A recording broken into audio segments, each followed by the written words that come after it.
বক্তব্যের যে জোর, যে সারবত্তা মানুষকে ইমপ্রেস করে, মানুষকে মুগ্ধ করে এবং তাদেরকে সৎপথ দেখায়।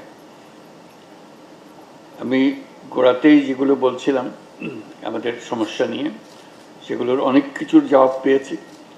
আমরা চেষ্টা করব সেগুলো যাতে আমরা বাস্তবায়ন করতে পারি। আপনাদের কথার মধ্যে যেগুলো এসছে, যেটা আমার কাছে উল্লেখ করার জন্য মনে হচ্ছে উল্লেখ করার দরকার, সেগুলো হলো, একটা হলো যে ক্ষোভ। আমরা এমনি শান্তিতে আছি সবাই, কিছু একটা ঘটনা আমাদের একটা ক্ষোভ সৃষ্টি করে, আমাদের এই পানিতে ঢিল ছোড়ার মতো ঢেউ শুরু হয়ে যায়। এই ক্ষোভ যদি আমরা সামাল দিতে না পারি, তাহলে আমরা আবার যে যত কথা আমাদের মাথায় থাকুক না কেন, এটার থেকে বিচ্যুত হয়ে যায়। কাজে এই ক্ষোভ যাতে, প্রথম কথা, ক্ষোভ সৃষ্টির কোনো অকেশন সৃষ্টি না হয়, আর যদি ঘটনা ঘটেও যায় ক্ষোভটাকে সম্বরণ করা। কারণ এটাতে যদি আমি সঙ্গে সঙ্গে উত্তেজিত হয়ে যাই, তাহলে আমাদের সমস্ত কিছু গোলমাল হয়ে গেল, যত কিছু করি। ঘটনা আমরা এমন করতে পারছি না এখনো, দুনিয়াতেও হচ্ছে না, বাংলাদেশেও হচ্ছে না। ঘটনা, প্রত্যেকটা ঘটনাকে নিশ্চিহ্ন করে দেওয়া, যে হবে না, ঘটনা ঘটবে না, এরকম করার উপায় আমাদের নাই। এতে ঘটনা ঘটবে, আশা করি আমাদের দেশে অন্তত ঘটবে না, কম ঘটবে, কিন্তু আমাদেরকে ক্ষোভ সম্বরণ করতে হবে, যাতে এই ক্ষোভের আরেকটা কারণ সৃষ্টি না হয়। এটা আমাদেরকে করতে হবে। কাজে ওই ক্ষোভ থেকে আমাদেরকে আত্মসম্বরণ করা, এটা আমাদের বলে খুব জরুরি জিনিস হবে। আর দ্বিতীয় যেটা মনে পড়লো, আপনাদের কথার মধ্যে বহুবার এসছে, এটা হলো যে একটা দলকে, একটা রাজনৈতিক গোষ্ঠীকে আমরা এখান থেকে বিতাড়িত করেছি। তারা কিন্তু তাতেই শেষ হয়ে যায়নি, সম্পূর্ণ সমাপ্ত মনে করে নাই। তারা দেশে এবং বিদেশে তারা অবস্থান করছে। তারা সুযোগ পেলেই একটা উস্কানিমূলক কিছু একটা করবে। কাজে সেটার থেকে আমরা কিভাবে এই উস্কানিটাকে চিহ্নিত করতে পারবো এবং উস্কানিতে সাড়া না দেওয়া,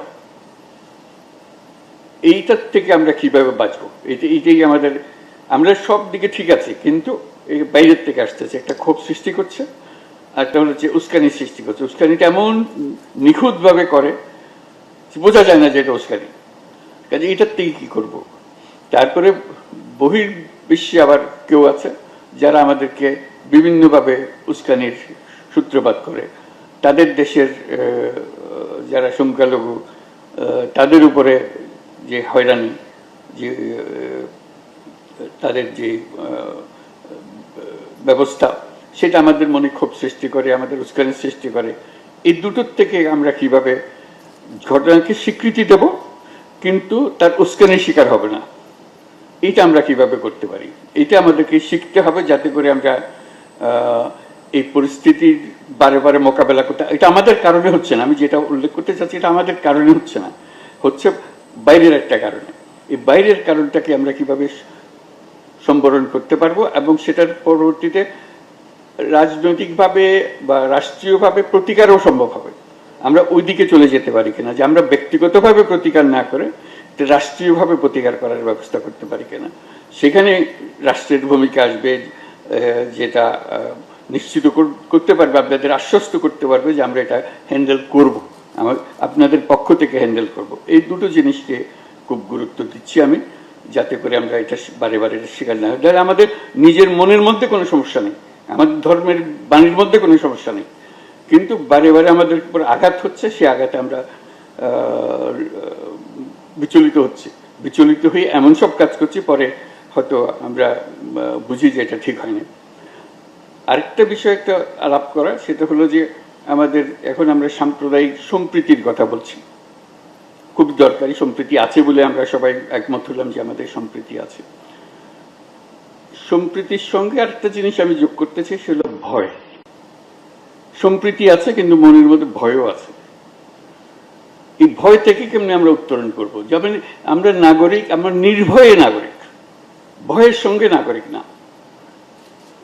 এমন পরিস্থিতি আমরা করব যে কেউ কাউকে আমরা ভয় করছি না, আর ভয়মুক্ত নাগরিক হব আমরা সবাই। নাগরিক অধিকারও থাকবে এবং সঙ্গে সঙ্গে নিজের মনের মধ্যে ভয়টা আর থাকবে না। আমরা যেমন সম্প্রীতির কথা বলি, সম্প্রীতির কথার ভেতরেও কিন্তু একটা ভয় আছে। ভয় না থাকলে সম্প্রীতির কথাটা আসতো না। কাজেই আমরা এমন একটা পরিস্থিতির সৃষ্টি করি যে যেখানে এটা একটা মানবিক সম্পর্ক, যেটা ভয়মুক্ত। আমরা একে অপরকে দেখে ভয় পাই না, একে অপরকে কথা বলতে ভয় পাই না, আমাদের এক পরিবার আর পরিবারের কাছে গেলে ভয় পায় না, আমাদের সন্তানরা পরস্পরের সঙ্গে যোগাযোগে ভয় পায় না। এটা যদি করতে পারি তাহলে সেটা হবে আমাদের আদর্শ, যেখানে যাবার চেষ্টা করছি আমরা।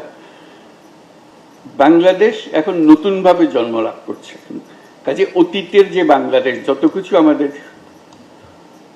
শর্টকামিংস ছিল, সেগুলোর থেকে আমরা মুক্ত হয়ে আসতে চাই। কাজে এটা যদি শুধু যে সাময়িকভাবে কিছু একটা দুর্ঘটনা ঘটেছে সেটা নিয়ে আমরা আলাপ করছি, শুধু তা না।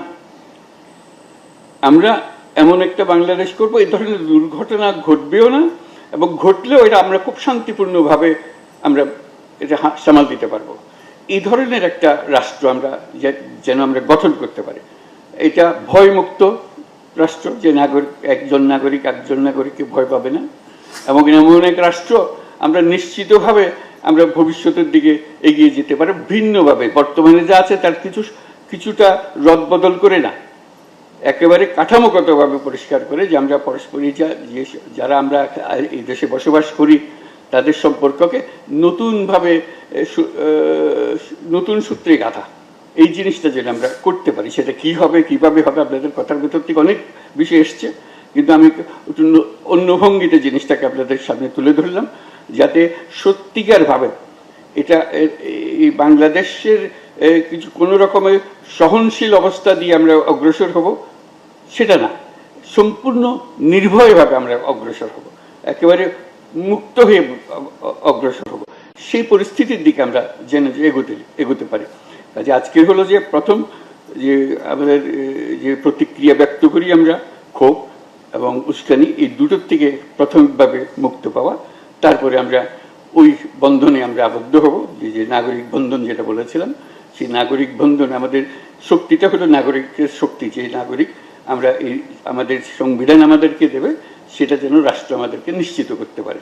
সেটুকু করতে পারলে তখন রাষ্ট্র একটা সার্থক রাষ্ট্র হিসেবে প্রতিষ্ঠিত হবে। সেই আশায় আমরা থাকলাম।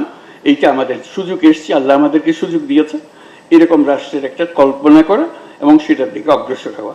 সেটাতে আপনাদের সবার আমরা সহযোগিতা কামনা করছি। এটা সবাই একসঙ্গে ধরলে এটা সম্ভব।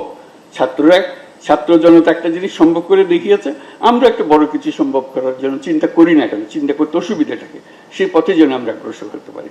অসংখ্য ধন্যবাদ আপনাদের সবাইকে আজকে সময় দেওয়ার জন্য। আমার সহযোগী উপদেষ্টা সবাই উপস্থিত আছেন এখানে, তাদের পক্ষ থেকেও আপনাদেরকে ধন্যবাদ জানাচ্ছি। আশা করি ভবিষ্যতে আবার দেখা হবে এবং আনন্দের সঙ্গে আবার আলাপ